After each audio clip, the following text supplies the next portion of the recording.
Welcome, everybody. It's time for Marvel. Okay, so it's Infinity War time. So this is the Infinity War shirt. Yeah, I got it. This is the shirt. You can't have it. Okay, so there's so many taglines. Chad's bad day keeps getting worse. Assholes making friends. Purple Dad turns the car around. Holy shit! That's the best one. That is the best one. Holy crap! I don't remember who thought of that. It was me or Jinx. I don't remember, but it's so good. This was 2018, of course. So the budget was like 400 million or less. It made $2 billion. So there you go. Hell of a movie. Number one for me, not number one for Jinx. So she's wrong. Um, Stanley cameo. I forgot it. Jinx reminded me what it is. Oh my god, that's a Stanley cameo. Yep. Quick and sweet. It's not a bad one. It's a pretty good one. There's so much going on in this movie. The reason why it's number one for me is because it's got so many plates spinning happening. There's so much going on. And they did it the way it needed to be done. That was the hero's journey of Thanos. I think that was the best way to do it. But at the same time, it is Thor's story as well. Like, Thor's on a journey, and Thanos are on a journey. And they're coming back together in the end of the whole thing. Like, there's so much going on with them. Then you've got the two fights with Thanos. There's so much going on. There's a lot of duality going on in this movie. There's just so many fun moments when you have the characters interacting with each other. It's like, it's a weird middle ground of everything, because it's not as funny or as fun as the really fun movies, and it's really epic. It's probably it's the most epic one of them all. But I don't know how to put it. Like, it's the fun parts make it not like the super serious like Captain America's movies are. So it's epic's the best word for it. Epic is the best word for it. Like, the last like half an hour or an hour of this movie is the best, like, sci-fi, comic-y, whatever you want to put, cinema we've seen. It's kind of really freaking good. The action's incredible. It's the best we've seen at the moment. And just the acting's amazing. Thematically, what's going on, the cinematography is incredible. There's just so much greatness going on the last bit of this movie. And just the big final fights in this one are just nuts. And then there's Endgame. So that's coming up next. And holy crap, this movie, it's just really good. And there's essays done on this freaking movie. It's amazing just how much going on with this. Just, especially with everything that has to do with Gamora. There's so much going on with Gamora, and watching it over and over again, just seeing all of her stuff. There's so much going on with that. And just the theme of light and color with her. Like, this whole study on it is like, wow, that's quite the thing. It's just a really good movie. It's a really good one. I will blow it all day. My jaw will hurt, but it will happen. I love this movie so much. It's just really good. I can't wait to watch it again. It is quite the sit. And everyone's in it. I'm really curious how this would have been if Whedon had to do it. I'm kind of curious. But the Russos do just a great job at it. And is there anything to say before seeing it? Just a lot of the team-ups are fun to see, and it'll be interesting to see what the team-ups we get to see in Endgame are. And the funny thing is when you get, because there is a typecast, not typecast, but there is a character that Marvel does too much, and that is quippy asshole. And we get to see three of them together at one point. Like, oh, this is backfiring. Like, it's the same character talking to itself. That's what it is. And it's funny, but it's also like, oh, Jesus, they really do the same character a little too much in these movies. But great villain with Thanos, number one villain. It's good. The score is amazing. The visuals are amazing. It's really good. And it didn't get any love because the Oscars are wrong. Yeah, I think there's nothing else to say. If you haven't seen this movie, holy crap, you better be watching it right now, like we are. Yeah. Endgame is in a couple days. So let's see the movie already. 2.5 hours. I don't know how awake we're going to be for the second half of this video. Here we go! Movie over! Holy balls. Okay, so... Oh my god, Infinity War. So much happens. Just, it ends perfectly. Just, the hero won. The hero smiles at a job well done. That's how all these movies end, right? Jesus Christ. Wow. It's like, we lost. Like, it's just everyone not knowing what loss feels like, apparently. Because, well, this is why heroes are never allowed to lose, because when they do, everybody's dead. Everybody dies. Like, holy crap. Real quick. Okay, so the deaths, like, when I was in theaters, I remember there was an audible gasp when Loki died. There was an audible gasp when Tony gets the stabbed. People like everyone gasped and they're like, "Oh, this is his death scene." Like everyone was just zeroed in on that, and just wow at that. There was gasps at Red Skull for those who actually knew who Red Skull was. When Thanos gets killed earlier, I really thought, I'm like, holy oh wow, they really faked us out. What are they gonna do now? Oh right, Reality Stone. Like, I really thought they killed him earlier. Like, oh, okay, so what they gonna do now? Because that was a hell of a twist. Oh no, he's not dead. It was a pretty good emotional scene. Like Gamora, like took him out, but no, it didn't happen. What's very interesting is how the Guardian scenes are so Guardians, but this is directed by the Russos, not by James Gunn. But they had to have talked to James Gunn for those scenes, probably. I don't know. They're just pretty good. They're very entertaining. Those are the funniest scenes in the movie. Like everything Guardians is the funny stuff, and like, uh, this is a man, like a pirate angel. Like, oh my god, like Drax is pretty funny. Batista's a very good funny actor for sure. And just Peter trying to do his voice and all that stuff. Just that's all the fun parts is the Guardians for sure. That's a lot of fun going on there. And it's really interesting just the power level of Thanos and trying to get a good beat on it. Like it's hard to tell really how strong Thanos is. He's able to take on Hulk. He takes on Hulk without any help. He just takes him out. And we see Captain America able to hold him back, sort of. Like, just ambling, push people out of the way, Thanos was held back by Captain America. He's like, out of the way, out of the way, out of the way. And he just punches him. Like, alright, well, I'm getting resistance I wasn't expecting. And punch. At least, Cap tried. He's like, well, this boy's got determination. Punch. It's just interesting that scene they gave Captain America for that. And, well, we tried. We really tried to stop Thanos. Just, it didn't work out for him. And the Infinity Gauntlet, how it apparently Thor's axe is stronger than all 6 stones being blasted at it. So that's interesting there. Oh, random fact about that axe, I forgot the name of the axe right now. That is actually someone else's axe in the comics. That is, yeah, Stormbreaker is Beta Ray Bill's axe. Because I believe he defeated Thor, and instead of being given Mjolnir, Odin gave him a different, he gave him Stormbreaker, since Beta Ray Bill's like, no, this is Thor's, Thor should have it. Kind of situation. And it allows him to teleport around. So in this case, well, they kept that, so Thor's able to teleport around using it. Beta Ray Bill, by the way, is a horse. Just an aside, he's a horse. It's very interesting, just everything happening in this movie, and all the key wording. Like, T'Challa says, you only have blood and dust here. And, Scarlet Witch saying, we just wanted more time. Like, they just put in little words like that in this movie and in other movies as well. It's very interesting when they do that. And how, when you first see it, you don't realize it, but the second time you see it, or eventually you just know, it's like, oh wow, they're saying words for things that are going to happen.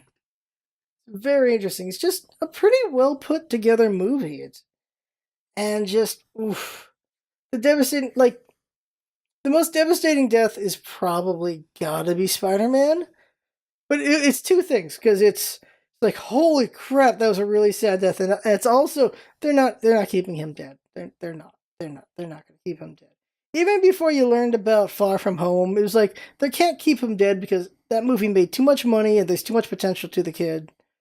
And then same thing for Black Panther. Like that one should have also been just when he died. You're like, no, he's not going to stay dead, kind of thing. But in the moment, I'm like, oh damn, T'Challa's gone, and then Spider-Man's like, oh god, Spider-Man's gone.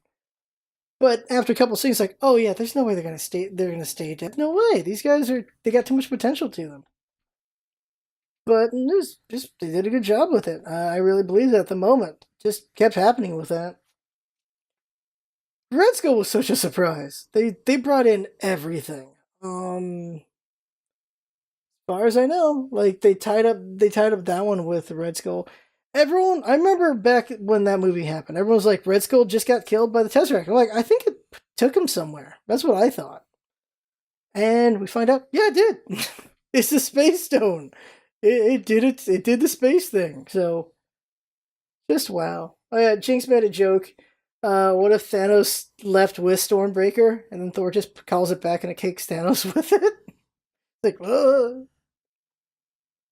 Something interesting is in the last couple shots. When we saw the trailer for Endgame, you see the Thanos armor Scarecrow. It's already there at the end of this movie. It's already there. So like, are we just skipping to after he put that there? But he didn't have his armor on him, so he already had this farm prep already ready, I guess. Like they did. He took off his armor at the start of the movie with Thor, and I guess he just took his armor and put it there at some point. But the ability to just teleport around, well, it's not going to take that much time to do anyway. I guess he just picked a plot of land. He's like, all right, this is where my farm's going to be after I win. And he won. He gets to retire. That's the trip there. Really curious to see what is actually going to happen for Endgame. There's a theory of time travel, theory of time travel again. Alternate universe might be a theory. I think that's a theory some people are having. Or they just win and undo it without going back in time. There's a lot of theories as to what can happen, but considering they need to get Gamora back and they need to get just a bunch of different characters back, I feel like time travel is going to be what happens. Or they just get the gauntlet and just go like undo everything the last couple whatever time frame. I really don't know how it's going to work out. I just don't. I'm really curious how Endgame's going to do it. And we're almost there. Like a couple more days. There's just so many good moments of this movie, so many crazy moments, and so many what if moments as well. And one thing to say though is, um, Doctor Strange saw like 7 million possibilities, or seven. He made 7 million attempts, with the Time Stone, and they didn't work out. And people are like, well, why didn't they do this? Why didn't they do that? Why didn't they do these things? Okay, all those things you just thought of, just think of how Thanos would get out of them. That's what happened. There you go. You're done. Because the idea is whatever he could think of, they tried and then they failed. Like, for whatever reason. So, there you go, basically. Random thing. What was it? No, just another interesting thing is when Ebony Maw is torturing Doctor Strange, he's like, these are surgical tools. I was like, on the surgeon. Like, there's just so many just like things are like they're connecting little things here and there. And earlier I mentioned how they did Guardians very James Gunny. There's a scene that's very Joss Whedon. If you know Joss Whedon, that is of course when you have Scarlet Witch killing the man she loves and having time go back so she can watch that it didn't mean a damn thing. That is Whedon. That is extremely Whedon. I was like, how can I make women feel the worst possible feelings right now? That's Whedon for you, right there. Jesus Christ. He did the Buffy. He does it in Dollhouse. He just how can I just ruin every woman? That's a bad way to put it, but that's what Whedon does. And they do it here. It's such a Whedon thing. It's just damn. Also, Thanos is just really bad at doing things really daintily. He just crushed, like, just rips it out of his head. Like I noticed that, like Elizabeth Olsen's lip quiver, where she just that shaking she does, and when she's like, "I gotta kill my man," she just that where I can't do it. I don't have the acting skill to do it. Just that. And this is what actors are supposed to do. Actors are supposed to show emotions, obviously, and it's all gonna be right here. And you have to get what they're feeling right here. And different people do different things with their faces. Like Avengers 2, when Bruce Banner is talking about they can't have kids, and Scarlet Witch, not Scarlet, Black Widow's like, yeah, I can't have kids because they cut it out of me, and he does this thing with his cheeks where they're puffing up and going back in. It's really weird, but he's like, oof, okay, ooh, okay, uh, I don't have an answer for what you just said. It's done pretty well with Tony Stark. Uh, it's the easiest one is just the deadpan face and then move away. Just that happened like 4 times in this movie. It's like Doctor Strange. Oh, we're using our fake names. Well, I'm Spider-Man, and then Doctor Strange just looks at him and then just walks away. He's like, ugh. And we see that with multiple characters. Like that's just a thing. That is a device of jokes. But yeah, just actors can just do so much. So Infinity ranks at under Iron Man 2. No. It's such a good movie. It's 2.5 hours long, and I could watch it again right now. So, well, it's midnight, so not right now. But if it was the middle of the day, I'd be okay. Oh God, this is gonna be like an Endgame marathon where you watch. There's gonna be people who are gonna watch Infinity War and then go to the theater. Oh my God, I might do that actually. Um, the first showing's at 11. I could do that. Um, I'm putting it number one. Yeah, I really like this movie. I could watch it again. It's just filmed so well. It's acted so well. The music's so good. Like it's so good, so well done. Yeah, number one. Infinity War's number one. Yeah. The harder debate's going to be Ant Man and the Wasp, and then Captain. Well, not really Captain Marvel, but Ant Man and the Wasp. So, where does Jinx rank it up? So, because Winter Soldier is the better standalone movie, that's why Jinx thinks it should be first. But because Infinity War pays off so much, so many things, that's why it goes at first. And that's the thing. And talking about the critics a minute, what the hell is wrong with the critics? Like, they're like, who are all these characters? They're not introducing anyone. Are you kidding me? And then we're talking about this right now. So all the people are just the debate about this, which was a weird debate. It's like you had to watch all these movies before. It's like, yeah, you did, because this is the combination of so many things. Even if you want to argue like a movie should stand alone, no, this is the fourth movie in just Avengers. The Civil War is the third one, because of course it is. Like, just the Avengers movies, this is the fourth one. So, I'm actually curious if you only watched Avengers 1, 2, Civil War, and this, how well it would follow. But yeah, you don't need this movie to introduce you to the characters. The other movies were there to introduce you to the characters. That's what they were for. This is the crossover. This is the combination. This is also a sequel. It's not a standalone movie. It's a sequel. And assuming that you don't need to see Terminator 1 for Terminator 2 or stuff like that, although Terminator 2 is just amazing on its own because I never saw Terminator 1. That's a different thing. No, this is a sequel movie. This is like, okay, Guardians 1 and 2. Making the assumption that you can see 2 without having seen 1? I don't know. Like, the perfect sequel to me is it builds off of the previous one's information, and you're just going right into it from there. It's like a second book. You don't read the second book without reading the first book. That's really weird. That's what a sequel is. And it's a really, really, really good sequel, because this is like the 19th movie? 18th movie? Let's see here. It was the 19th movie, so this is the 19th sequel. I mean, the 18th sequel, basically. It builds on so much. And to believe you could go here without any of that means you're an idiot. I'm okay. No, you're an idiot. Like, yeah. Basically, it's like right now Game of Thrones is happening. It's like going season 8, having not seen the other ones. What the hell's wrong with you? Okay, enough about that. It's a good movie. It's a really good one. It's why it's number 1. I'm really just see what Endgame's gonna be. There's just so many questions as to how they're gonna wrap it up, and there's been trailers and everything. And after all the trailers lied to us in Infinity War, who knows what's gonna be a truth or lie in Endgame? There was something else I wanted to say, but I can't remember now. So good for you. You don't need to hear that rant. Yeah, it's a good movie.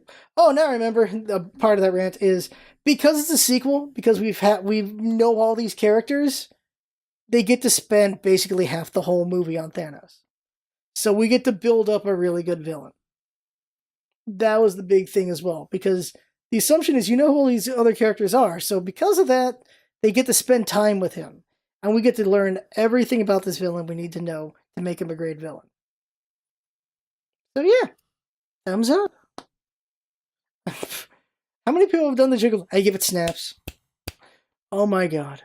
So yeah, that is the Infinity War. Next one is Ant-Man and the Wasp, which I really enjoy.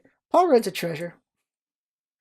He really is. Oh god, I think that's gonna be. I'm just gonna say that's what I'm gonna hold the jinx right now. Endgame's better than Infinity War because Paul Rudd's in it. Right there. Right.